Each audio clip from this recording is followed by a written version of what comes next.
Good morning, everybody. This is David Plazas, Community Conversation Editor of the News Press. It is May 23rd, and we have the pleasure of having Commissioner Ray Judah, who is running for re-election this year in 2012.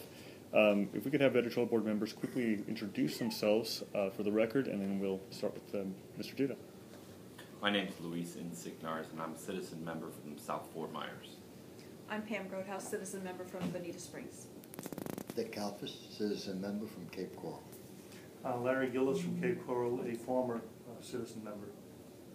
Larry Borton, Cape Coral, former citizen member. Bob Rathgeber, political reporter for the News Press. Well, thank you so much, Commissioner, for being here. And the purpose is just to have a discussion about your aspirations with re-election, your priorities, and to also look at your history. You've been a commissioner since 1988. Tell us a little bit about what are you most proud of, and what are the things that you hope to accomplish should you be re-elected to another term? Well, first of all, thank you very much for the opportunity to comment. David, really, I've always felt through the teachings of my parents that it's important to live a meaningful life. Life's short on earth. Live it productively, live it meaningfully, live it extraordinarily. I've felt that by giving back to the community through public service is a way of helping others, is a way of making your community better. And so I have made a commitment to public service. I have felt that all along I have always had a sense of purpose, have demonstrated a strong work ethic, have always fought special interests, protecting the public interest. I have always championed the protection of our land and water resources, protect our water supplies and open space, wildlife habitat. I certainly have demonstrated my commitment to providing the important infrastructure to not only accommodate growth, but to make sure we actually enhance our quality of life. A couple examples would be the Southwest Florida International Airport expansion in 2005, the waste energy facility back in the early 1990s, and a myriad of roads, parks, libraries, and also in the more recent, I'd say 4 or 5 years, recognizing that we have to get beyond the three-legged stool of agriculture, tourism, and construction and diversify our economy. In so doing, I have led the charge, even during the most trying times, particularly in 2008 and 2009 as chair of the Board of County Commissioners, providing stability in county government, and also providing a very successful economic stimulus program. We've done that a number of ways through coordination with the state's qualified target industry and also through our $25 million economic incentive package, in which we've brought in companies like Arthrix, Alginol. We've offered opportunities for existing business to expand like Lisar, Neogenomics, Chico's, Gardner, and that has helped to diversify our economy, and I think bodes well for a prosperous future here in Lee County. Okay, and what are your hopes in terms of, if you're re-elected this year in 2012, what are some of the priorities that you want to get across? Recently, the county commissioner, actually yesterday, just voted to put on the ballot an initiative to allow slot gambling there in the Greyhound track. Tell us a little bit more about the things that you'd hope to accomplish within another 4 years in office. Well, the next step really, as I said, to kind of take off where I had just stated the importance of diversifying our economy, is to really support what is known now as the research diamond. North Carolina has its research triangle. We have our research diamond, and that's really in the Alico area, north of Alico, east of I-75. Florida Gulf Coast University has worked out a wonderful partnership with the Galvano-Bakke group, the legislature, with the governor approving really what is going to amount to about $12 million over the next 2 years to proceed with the construction of the FGCU lab on that site. That is an ideal location where we can help promote the business research type of companies that we would like to bring to this community. Of course, the airport itself has some 800 acres of land where we will be offering opportunities, again, for business research companies to locate to Lee County. Of course, the ease of travel with the airport, the fact that we have wonderful universities, Florida Gulf Coast University, Edison State College, Rasmussen, Hodges University, Ave Maria, all provide an opportunity for an educated workforce that many of these corporations are looking for.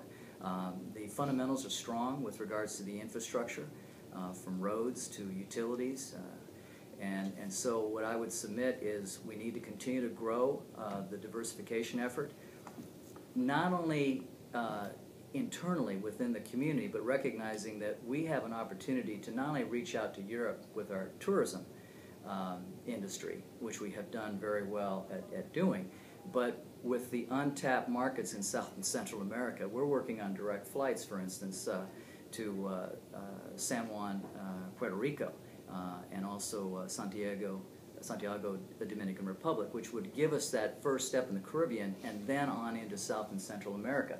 That really helps to improve business relations, and quite frankly, Hispanic community has demonstrated their proficiency in terms of starting up small businesses. And small businesses are the heart and soul of a strong economy nationwide. And so there's a lot of wonderful opportunities out there that we're building on. So my emphasis would be, one, grow the economy in terms of diversifying our economic base, both in recruitment and expansion of existing businesses. And then two, we really need to recognize that what makes this a special place to live and retire are our resources. And the state has not done a good job in protecting our resources. So we will continue to challenge the state, whether it's maintaining our fertilizer ordinance, whether it's coming to grips with the fact that they need to adopt numeric nutrient criteria that actually, through science-based technical information, protect and restore our waterways, our rivers, our streams, our lakes.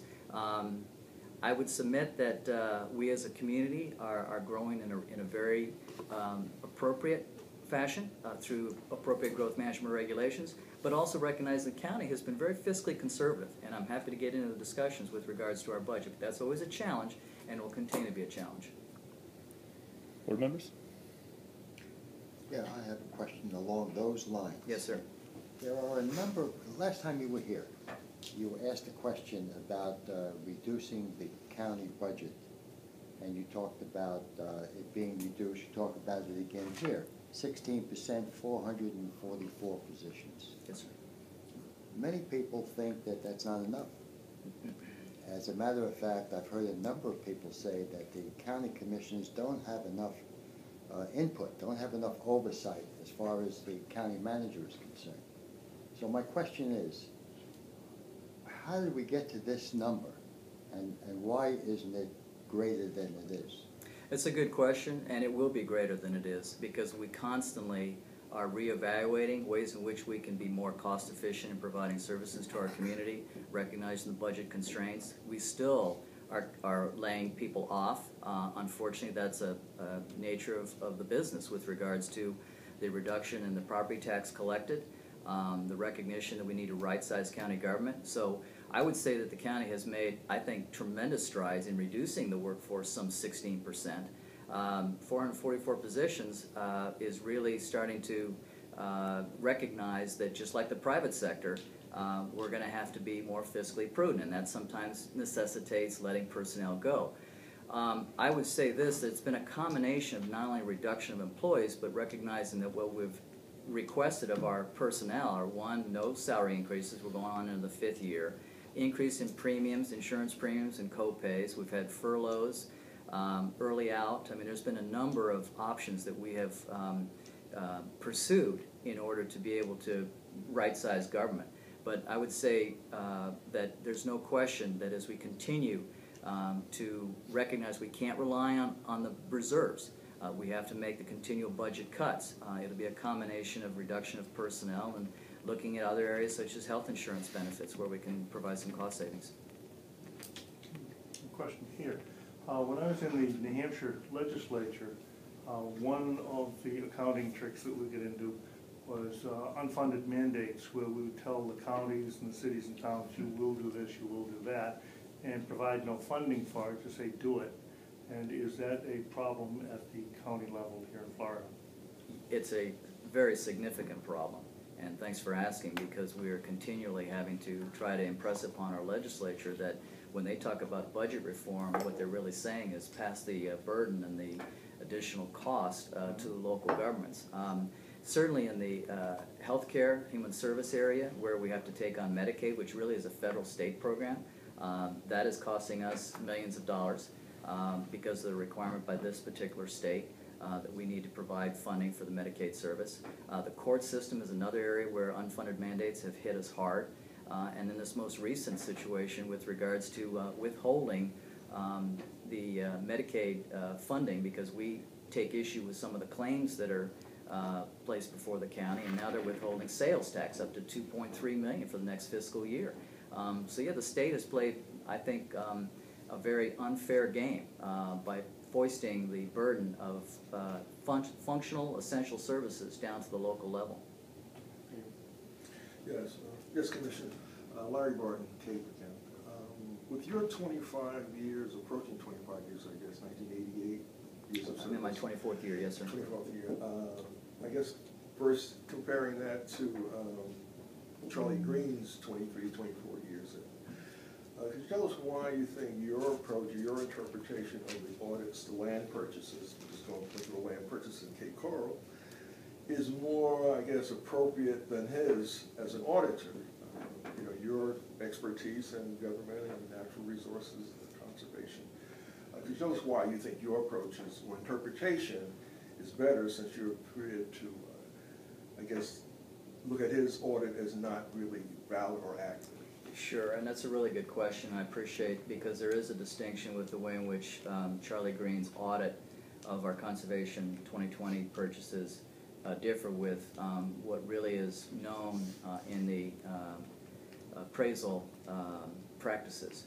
First of all, what I need to state is that back in 2007, Charlie Green's Clerk of Court's audit found the Conservation 2020 program to be functioning very well. In fact, that we were providing cost savings and that the staff was doing a tremendous job with carrying out the process of acquiring environmentally sensitive lands under the program. There's an individual by the name of Roy Hyman who was hired by Charlie Green, who has been an outspoken opponent of Conservation 2020. He was hired by Charlie Green to review the audits that were done recently on the Conservation 2020 program, and I would submit that there's an internal bias there. In addition, Charlie Green, back in 2010, twice had suggested to the Board of County Commissioners that we take the Conservation 2020 funds and use that to balance the budget. And I would submit to you that that would be a violation of public trust. The people in 1996 voted to tax themselves for a specific purpose, to buy environmental